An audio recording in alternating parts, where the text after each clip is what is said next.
Monsieur le ministre du Commerce et de l'Industrie, Son Excellence Monsieur James Monazov, Monsieur le directeur général Monsieur Panel Polemo, Monsieur le directeur de cabinet, Mesdames et Messieurs, directrices et directeurs des organismes autonomes à caractère administratif et financier, Mesdames et Messieurs, en vos rangs, grades et qualités. C'est un réel plaisir de vous accueillir ce matin à cet atelier crucial dédié à la présentation de l'avant-projet de décret portant sur les entreprises individuelles à responsabilité limitée et la refonte du droit des sociétés. Cet événement s'inscrit dans la continuité des efforts du ministre du Commerce actuel pour moderniser le cadre juridique des affaires en Haïti et surtout attirer l'investissement.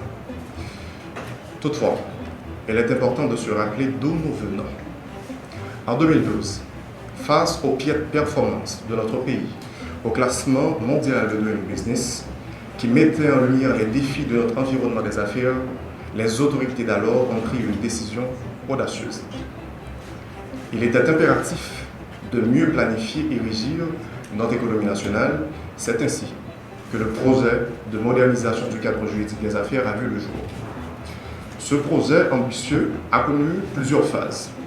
De 2012 à 2014, une commission présidentielle a jeté les bases, suivie par une coordination dédiée. Et après une période de 4 ans sans financement, on a relancé les activités entre 2017 et 2024. Durant cette seconde phase, un travail colossal a été accompli. De nouvelles lois ont été promulguées, d'autres révisées, des décrets adoptés, des traités et conventions analysés.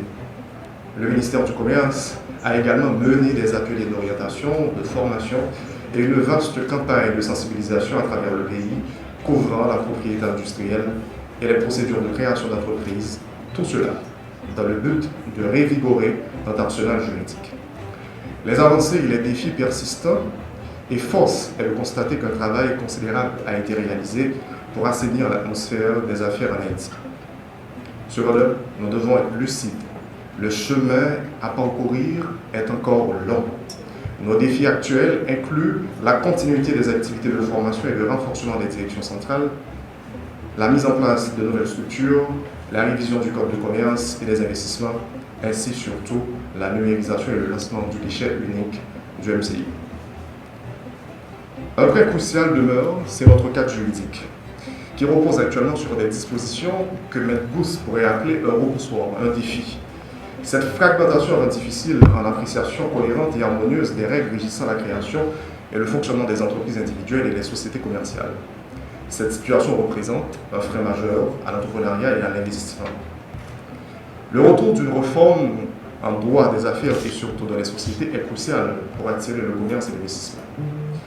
Et comme vous l'avez compris, le décret qui a été circulé depuis presque 3 mois portait en lui les racines d'un refondement important et déterminant pour permettre que le climat des affaires soit plus souple, plus flexible et surtout plus apte à exercer des activités génératrices de sources de revenus.